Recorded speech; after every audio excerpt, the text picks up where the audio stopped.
అస్సలాము అలైకుం ఫ్రెండ్స్. ఈరోజు రెసిపీ వచ్చేసైతే బాలామృతం మనకి స్కూల్లో ఇస్తారు కదండీ! దాంతో అయితే బిస్కెట్స్ అయితే ప్రిపేర్ చేస్తున్నానండి. ఎప్పుడు మనము ఒకే రకంగా కాకుండా ఇలా డిఫరెంట్‌గా చేసుకొని తింటే చాలా సూపర్‌గా మనకి ఎక్కువ రోజులు కూడా నిల్వ చేసుకోవచ్చండి. ఒక 1 మంత్ వరకైతే. ముందుగా అయితే ఒక బౌల్ తీసుకొని ఒక 2 కప్స్ అయితే బాలామృతం అయితే తీసుకుంటున్నానండి. దాంట్లోకి 1 కప్పు గోధుమ పిండి అయితే కరెక్ట్‌గా సరిపోతుంది. తర్వాత ఒక హాఫ్ కప్పు బెల్లం తీసుకొని ఒక బౌల్‌లో అయితే యాడ్ చేసుకోవాలండి. ఒక పావు కప్పు వాటర్ పోసేసి ఈ బెల్లం మొత్తం అయితే బాగా కరిగించుకోవాలండి. లేదు మీకు బెల్లం పౌడర్ ఉంటే డైరెక్ట్‌గా యాడ్ చేసుకొని వాటర్‌తో అయితే కలుపుకోవచ్చు. నేనైతే కొంచెం గడ్డలు గడ్డలుగా ఉన్నాయి కాబట్టి కొంచెం నానబెట్టుకొని ఈ వాటర్ మొత్తము ఇలా వచ్చిన తర్వాత ఒక స్ట్రైనర్‌తో బాగా వడగట్టుకోవాలండి. తర్వాత మనం ఈ పిండి మొత్తం ఒకసారి బాగా కలుపుకోవాలండి. ఇలా బాగా కలుపుకున్న తర్వాత మనము బెల్లంది ఉంది కదా! వాటర్ మొత్తం అయితే కొంచెం కొంచెం యాడ్ చేసుకుంటూ కలుపుకోవాలా. కొంచెం ఎక్స్‌ట్రా వాటర్ గాని పట్టద్ది. అది కూడా వేసుకొని మొత్తం అయితే బాగా కలుపుకోవాలండి. ఇలా బాగా కలుపుకుంటూ ముద్దలాగా చేసేసుకోవాలి. మనకి చపాతీ పిండిలాగా సాఫ్ట్‌గా ఉండాలండి. ఇలా సాఫ్ట్‌గా వచ్చిన తర్వాత మొత్తం అయితే కొంచెము 1 టేబుల్ స్పూన్ ఘీ కూడా యాడ్ చేసుకోవాలా. ఘీ వేసుకున్న తర్వాత మొత్తం అయితే ఒకసారి బాగా కలుపుకోవాలండి ఈ పిండిని మొత్తము. ఇలా బాగా కలుపుకొని మనం సాఫ్ట్ ముద్దలాగా చేసేసుకోవాలా. మనకి గట్టిగా అనేది ఉండకూడదు.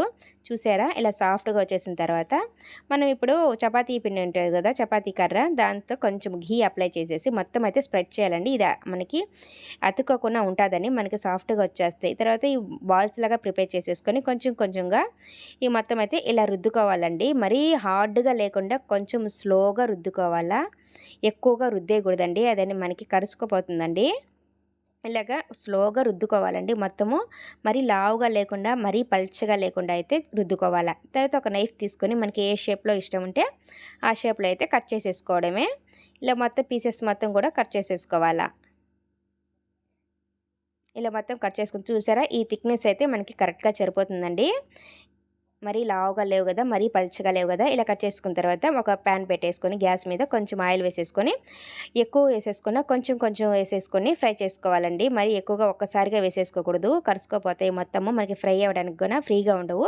అందుకని నేను కొంచెం కొంచెం వేసేసుకుంటూ ఫ్రై చేసేసుకోవాలా. ఇలాగ మీడియం ఫ్లేమ్‌లోనే పెట్టుకొని బాగా ఫ్రై చేసుకోవాలండి. ఒక 5 మినిట్స్ తర్వాత మనము తిప్పుకోవాలండి. ఒక ఏయగానే తిప్పేయకూడదు. ఇలాగా మనకి బాగా ఫ్రై మనకి కలర్ చేంజ్ అయ్యేంత వరకు అయితే బాగా ఫ్రై చేసుకోవాలండి. ఇవన్నీ ఒకసారి బాగా కలుపుకొని చూసారా మనకి కలర్ అనేది బాగా చేంజ్ అయిపోయింది కదా! మనకి బాలామృతం బిస్కెట్స్ అయితే రెడీ అయిపోయింది. నూనె గాని ఏమి పీల్చవండి. మనకి చాలా రోజులు నిల్వ చేసుకోవచ్చు. పిల్లలు కూడా చాలా ఇష్టంగా అయితే తింటారండి. ఇది 1 మంత్ ఏంది చాలా మాక్సిమం ఒక 2 మంత్స్, 3 మంత్స్ వరకైనా స్టోర్ ఉంటుందండి. ఇది పిల్లలైతే చాలా ఇష్టంగా అయితే తింటారు. స్కూల్ స్నాక్స్‌గా అయినా ఇలా పెట్టొచ్చండి. ఇలాగే 1 బై 1 అన్నీ గూడా ఇలాగే చేసేసుకోవాలండి.